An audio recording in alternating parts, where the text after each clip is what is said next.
Hello, പാത്തുവിൻ്റെ അടുക്കളയിലേക്ക് എല്ലാവരും ക്ഷണിക്കുന്നു. അപ്പം ഞാനിന്നൊരു മീൻ പൊരിച്ചാന്ന് വിചാരിച്ചിട്ടോ. അതൊരു സ്പെഷ്യൽ മീൻ പൊരിച്ചലായതുകൊണ്ട് നിങ്ങളെയും കൂടി കാണിക്കാമെന്ന് വിചാരിച്ചിട്ടാണ്.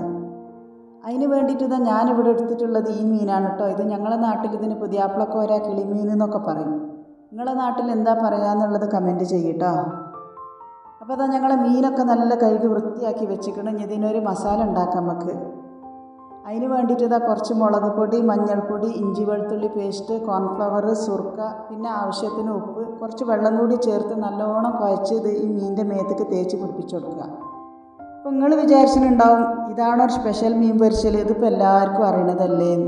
അങ്ങനല്ല കേട്ടോ, ഇതിനൊരു സ്പെഷ്യൽ കൂട്ടും കൂടി ഉണ്ട്. അതുകൊണ്ട് നിങ്ങൾ ഈ വീഡിയോ ഫുള്ളായി കാണണം, എന്നാലേ മനസ്സിലാവുള്ളൂ. പകുതി വെച്ച് നിർത്തി പോകാതെ മുഴുവനായി കാണിട്ടോ. അപ്പോൾ ഞങ്ങളെ മീനിക്ക് നല്ലോണം മസാലയൊക്കെ തേച്ച് പിടിപ്പിച്ച് ഇതൊരു 3 മണിക്കൂർ ഫ്രിഡ്ജിൽ വെക്കാം. നല്ലോണം ഉപ്പും പുളിയൊക്കെ പിടിച്ചോട്ടെ.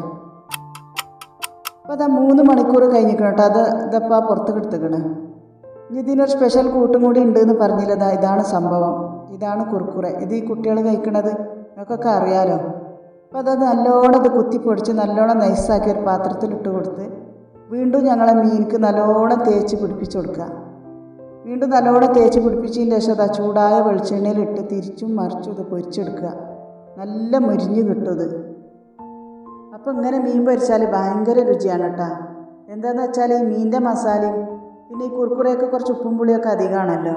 അപ്പോൾ അതിൻ്റെ പൊടിയും കൂടിയായി കൂട്ടി ചേർത്തിട്ട് മീൻ പൊരിച്ചാൽ ഭയങ്കര രുചിയാണ്. കുട്ടികൾക്കൊക്കെ നല്ല ഇഷ്ടപ്പെടും. അപ്പോൾ അത് നിങ്ങൾ ഉണ്ടാക്കി നോക്കിങ്ങാണ്ട് എന്താ വെച്ചാൽ കമൻറ്റിൽ പറയട്ടോ. വീണ്ടും നല്ലൊരു റെസിപ്പിയുമായി ഞാൻ പിന്നെ വരാട്ടോ.